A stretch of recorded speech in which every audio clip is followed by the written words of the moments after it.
Hello friends, आज हम discuss करेंगे meaning of management, definition of management, features of management and objectives of management. तो सबसे पहले हम बात करते हैं what is the meaning of management. देखो, किसी भी वर्क को अफेक्टिव वे में करने के लिए हमें जितने सेट ऑफ फंक्शंस की रिक्वायरमेंट होती है, like planning, organising, staffing, directing and controlling, ये होता है हमारा मैनेजमेंट। राइट। देखो, ऑर्गेनाइजेशन को वर्क करने के लिए मैनेजमेंट की रिक्वायरमेंट होती है।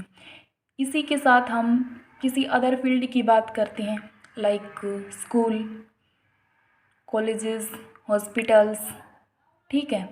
तो इनमें भी मैनेजमेंट होता है, क्योंकि विदाउट मैनेजमेंट तो कोई भी फील्ड वर्क ही नहीं कर सकती, चाहे स्कूल्स है, हॉस्पिटल्स है या फिर कॉलेजेस है। Right. After that, definition of management. Management is the art of getting things done through others and with formally organized groups. ठीक है, ये है मैनेजमेंट की डेफिनेशन।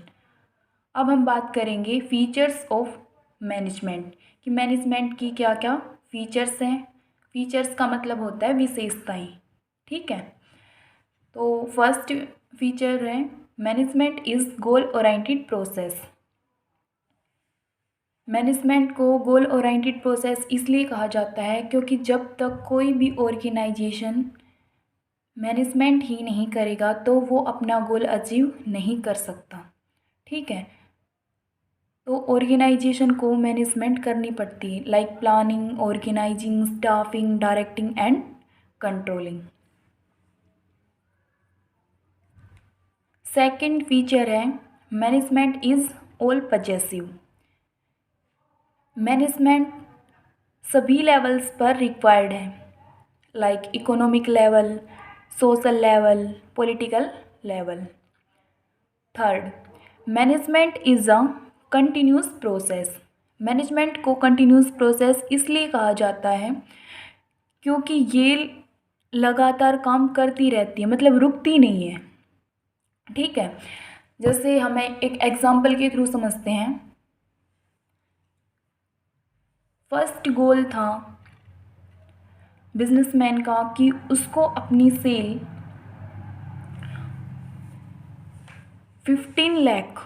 15 लाख तक इंक्रीज़ करनी है। राइट। उसने वो गोल अचीव कर लिया। आफ्टर दैट वो सेकंड ऑब्जेक्टिव की तरफ मूव करेगा। सेकंड ऑब्जेक्टिव उसका क्या पता, ज़्यादा सेल हो सकता है या फिर कम भी हो सकता है। ठीक है। तो जो ये प्रोसेस है वो चलती रहती है, रुकती नहीं है। After that management is group activity. मतलब मैनेजमेंट में सिर्फ और सिर्फ एक काम नहीं होता। ठीक है। जैसे इसमें परचेजिंग भी होती है, सेलिंग भी होती है, फाइनेंसिंग भी होती है, मैन्युफैक्चरिंग भी होती है। इसलिए मैनेजमेंट को ग्रुप एक्टिविटी कहा जाता है, क्योंकि इसमें काफ़ी ज़्यादा एक्टिविटीज़ इंक्लूड होती है। After that, management is dynamic function. Management को डायनामिक फंक्शन इसलिए कहा जाता है क्योंकि management according to changing government policy, rule, regulation and according to changing circumstances environment work करता है। राइट। देखो, अब गवर्नमेंट की पॉलिसी अलग है, पहले गवर्नमेंट की पॉलिसी अलग थी, and in coming days government की पॉलिसी, रूल, रेगुलेशन अलग होंगी। तो इसी तरीके से ऑर्गेनाइजेशन को काम करना पड़ेगा। Right. After that, objectives of management. Objectives का मतलब होता है क्या मैनेजमेंट के उद्देश्य हैं। ठीक है। First, organisational objectives. जितने भी ऑर्गेनाइजेशन में available physical resources, human resources है, उनका प्रॉपर यूटिलाइजेशन करना ऑर्गेनाइजेशनल ऑब्जेक्टिव्स हैं। ठीक है। अब कोई भी ऑर्गेनाइजेशन है वो क्या चाहेगा कि जितने भी उसके ऑर्गेनाइजेशन में ह्यूमन रिसोर्सेज है, फिजिकल रिसोर्सेज है, उनका प्रॉपर यूटिलाइजेशन हो। ठीक है। उसका बिजनेस लंबे टाइम तक सरवाइव करे, उसको ज़्यादा से ज़्यादा प्रॉफिट हो, ज़्यादा से ज़्यादा उसका बिजनेस ग्रो करे, उसकी सेल इंक्रीज हो, नंबर ऑफ़ एम्प्लॉयज़ इंक्रीज़ हो, प्रोडक्ट्स इंक्रीज़ हो, कैपिटल इन्वेस्टमेंट इंक्रीज़ हो। ये सभी किस में आते हैं? ऑर्गेनाइजेशनल ऑब्जेक्टिव्स में। Second, social objectives. Social objectives किसी भी मैनेजमेंट का मेन सोशल ऑब्जेक्टिव्स होता है एम्प्लॉयमेंट अपॉर्चुनिटी प्रोवाइड करवाना, स्टैंडर्ड ऑफ लिविंग को इंक्रीज़ करना, सोसाइटी में जितने भी पीपल्स हैं उनको बेटर क्वालिटी की गुड्स प्रोवाइड करवाना।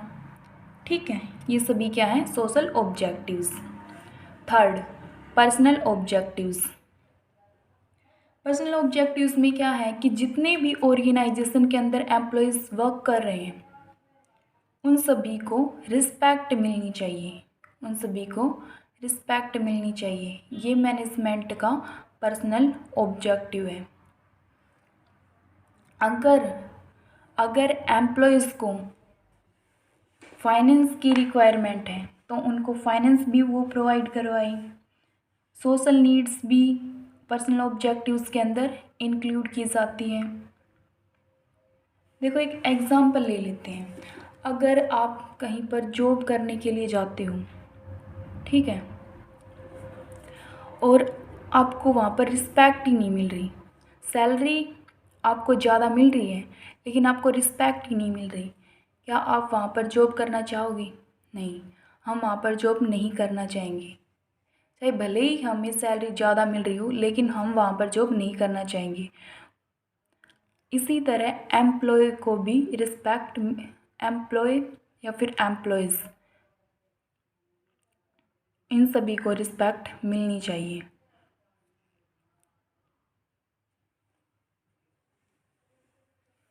After that, management as a science.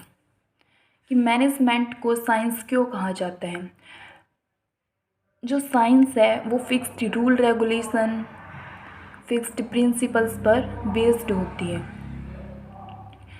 एक एग्जाम्पल के थ्रू इसको समझते हैं। जैसे मान लेते हैं इंजीनियर है, डॉक्टर है, टीचर है, वो थ्योरेटिकल नॉलेज गेट कर रहे हैं, इंजीनियर है, वो इंजीनियर बनने के लिए थ्योरेटिकल नॉलेज गेट कर रहा है, टीचर है, वो टीचर बनने के लिए थ्योरेटिकल नॉलेज गेट कर रहा है। ठीक है। तो जो थ्योरेटिकल नॉलेज है वो किसके अंदर आती है? साइंस के अंदर। अब जैसे साइंस में केमिस्ट्री में फॉर्मूले होते हैं, तो जो फॉर्मूले उनको हम चेंज थोड़ी ना कर सकते हैं, उनमें हम चेंज नहीं कर सकते। तो साइंस है वो फिक्स्ड रूल रेगुलेशंस पर बेस्ड होती है। तो साइंस में हम थ्योरेटिकल नॉलेज गेट करते हैं, न कि practical knowledge. Management as a art. Management को आर्ट कहा जाता है क्योंकि ये प्रैक्टिकल नॉलेज पर बेस्ड होती है। जब इंजीनियर, टीचर या डॉक्टर थ्योरेटिकल नॉलेज को गेट करके थ्योरेटिकल नॉलेज गेट करके प्रैक्टिकल वर्क करता है तो उसको बोलते हैं management as a art. Thank you. I hope आपको समझ में आया हो। अगर इस लेक्चर से रिलेटेड कोई भी क्यूरीज है, डाउट्स हैं, तो आप कमेंट बॉक्स में कमेंट कर सकते हैं। Thank you.